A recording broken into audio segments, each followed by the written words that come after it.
engineering. So there was a fairly high failure rate there.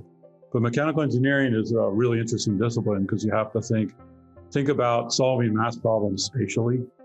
Like, do things like, how do you calculate the force on a rotating, accelerating object? Like, it's somewhat complicated. And it makes you really think. So you have to learn to think. And in engineering school, you never answer a multiple choice question. You learn stuff and formulas and stuff, but then you calculate and to understand what the result is. And the problem sets are like little design exercises. And so how much of it do you think? How much of it do you think is pure screening? Let's say, well, it wouldn't be pure screening, but fundamental screening for conscientiousness and IQ, and how much of it is learning to think?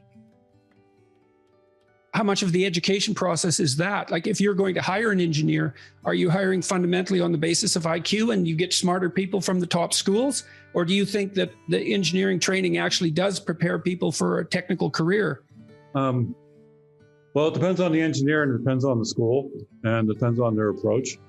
So my IQ isn't super high compared to really smart people. I mean, it's high enough. When I went to college, it took me about a year and a half to learn how to think properly. And I found for me personally, I had to do the work on a regular basis early. I didn't study for finals. I wasn't the kind of person that could pick up a book, understand it, get an A the next day, and then forget about it. I can't do that.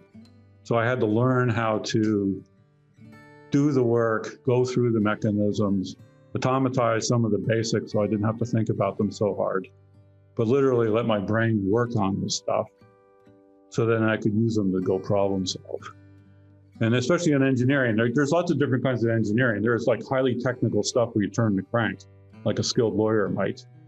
But there's other stuff where you have to be really creative. Like you have an unsolved problem that nobody solved before. And as an engineer, you have a skill set, right? But you have to apply it creatively. And there's lots of high IQ people who aren't creative, and there's low IQ people that are creative. And you find in a big engineering team, there's a real diversity of personality types. There's open-minded people, conscientious people, gregarious people, and it takes many different kinds of people working together to do something sophisticated. I'd say, like some of my senior classes in engineering was just going a little deeper on stuff I already knew. Like I could have left it after 3 years and been just fine. But I do think the work I did help me, be an engineer. But then the problems I saw, I worked on after I graduated college, like in school, most of the problems you're given, there's a known answer because they're in a book, and you're in a room with 20 people and they're doing the same stuff. When you're an engineer working in the company, they never have two people the same thing to do because that's a waste of money, right? And when you start engineering, you're given relatively small tasks by, your manager or supervisor. But as you go along, at some point, depends again on who you are, you're working on stuff that you don't even know how to deal with. There's no answer in the book. So but it's not like physics, right? Like physicists are a funny bunch. I realized this the other day that physicists, they're supposed to work on stuff that's unsolved. Whereas engineers, there's a big repertoire of engineering, and then it's reduction to practice. And then the world's complicated. So when you go build a new bridge that's never been built before, it's not like bridges are an unsolved problem. This particular bridge hasn't been solved before. There may be unique challenges to it, but it's not like physics where you're looking for an unknown particle or, there's a pretty big dividing line between engineering and pure science. Engineers typically work in domains where there's many, many knowns, and the unknowns are problems of the combination of, reality, complexity. Whereas physics in principle, they're working on stuff that's fundamentally unknown. As soon as it's known, they have to move on because then it's engineering. Like physicists, translate the unknown into engineering, and engineering applies known concepts to unknown problems.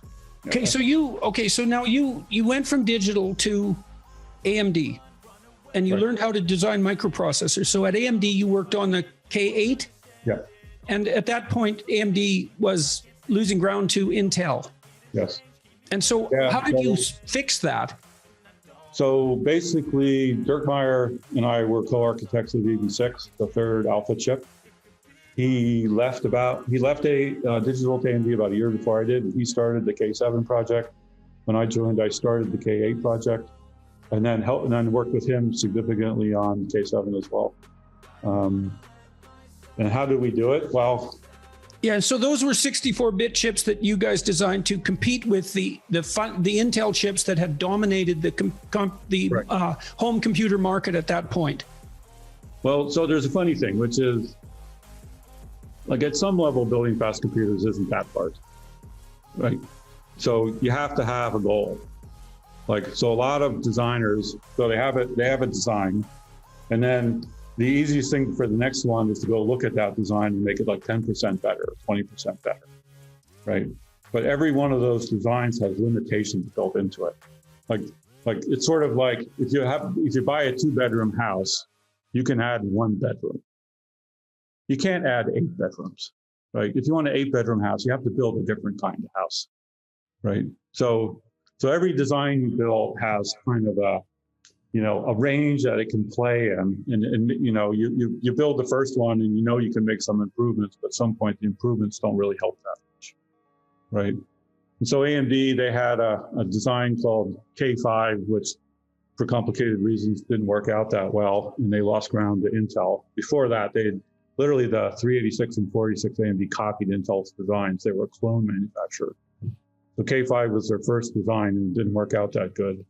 And then they bought a company called NextGen, which had K6, which is an okay design, but it wasn't competitive against Intel. And then K7, Dirk was the chief architect of, and he designed a computer that was competitive and ahead of Intel. And some of that came from our work at Digital on EV5 and EV6. Dirk worked on EV4 as well. And some of it was just saying, in this day, we have this many transistors because you get more transistors every generation. So you can basically imagine you're building a house. Suddenly you have way more bricks and way bigger steel beams. So your idea about what to build has to scale with that. And then K7 was a 32-bit chip, and then K8 was a 64-bit chip, somewhat related to that, as it turned out, but also was built to be bigger.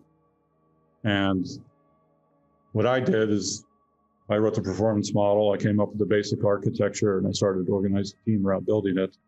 And while we were doing that, we also wrote the thing called hypertransport spec, which became the basis of essentially all modern server computers, or what's called 2-socket servers. We wrote that in 98, and in 2002 or 2022, they're still building them.